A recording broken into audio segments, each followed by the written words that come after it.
Fall off as you welcome Harry James Angus.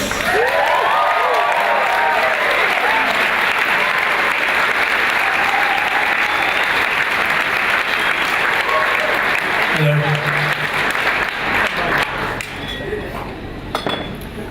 Well, when I was in year 9 or so, the careers counsellors came to my school and we all went in to see them one by one, and we talked to them about what we were good at, what we were interested in, and I think I had to draw a whole bunch of circles on a piece of paper in 60 seconds, and I never found out why. But the next day we got our forms back and printed out on them was a list of all the professions that they thought might be a good fit for us in later life. And I remember a lot of the kids had like 10, 15 options. I only had 2 that I can recall, and they were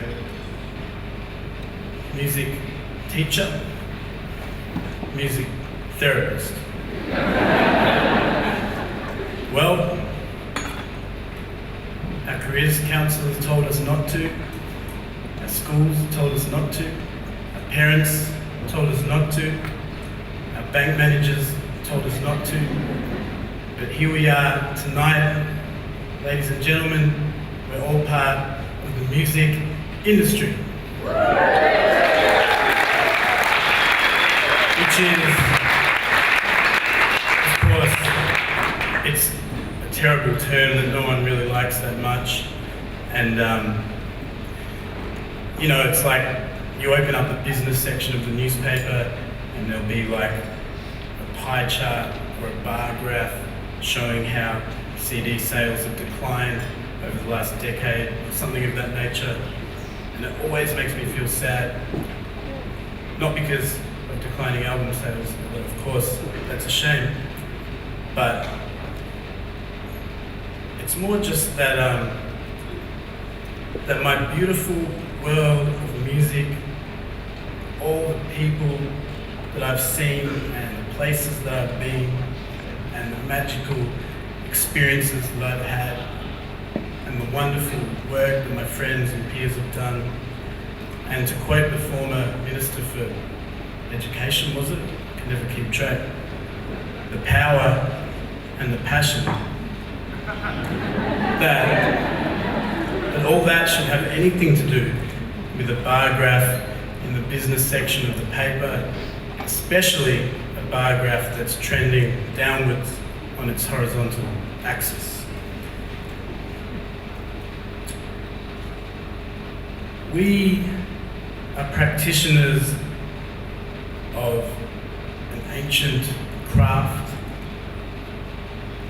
Priests, prostitutes, politicians, musicians, they're really the 4 oldest professions out there. I know which one I'd rather be.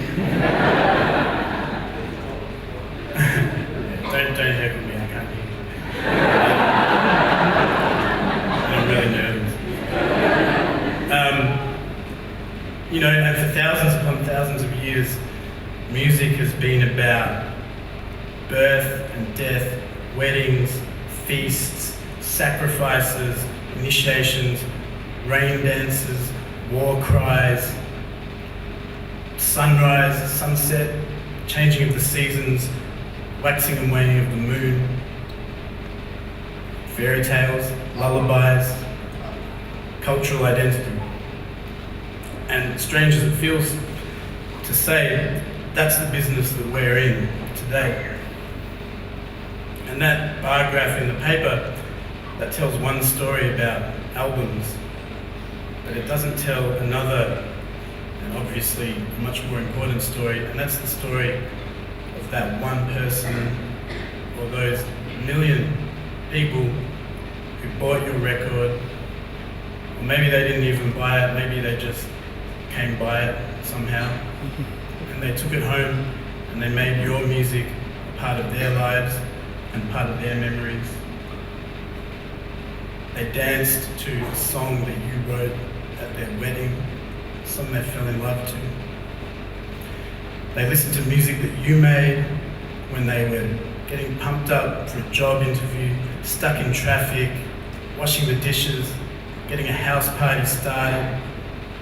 At 3 o'clock in the morning, when they were feeling sad and completely alone, and they reached for you.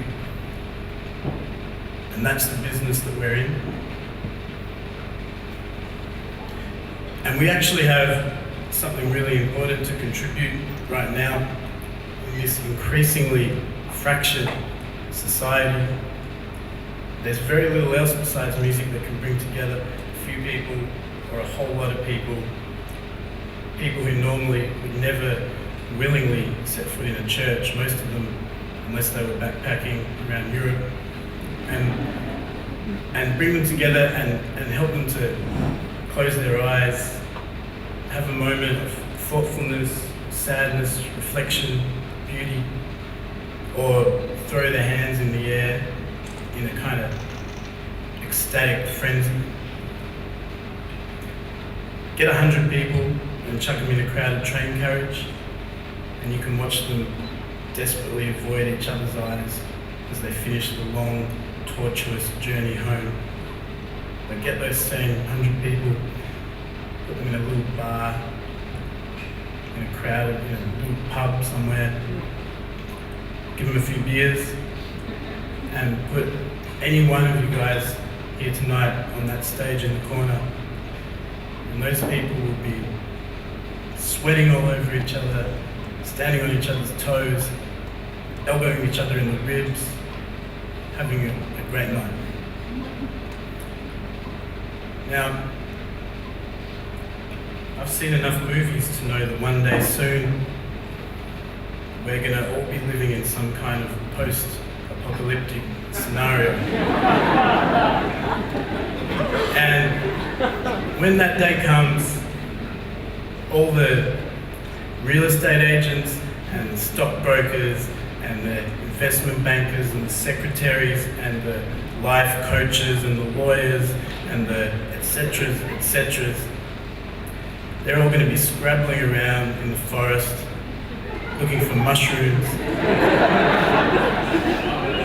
And us, we're going to be traveling from town to town, singing for our supper, helping people to forget their problems just for a while, completely independent, just as we are here tonight.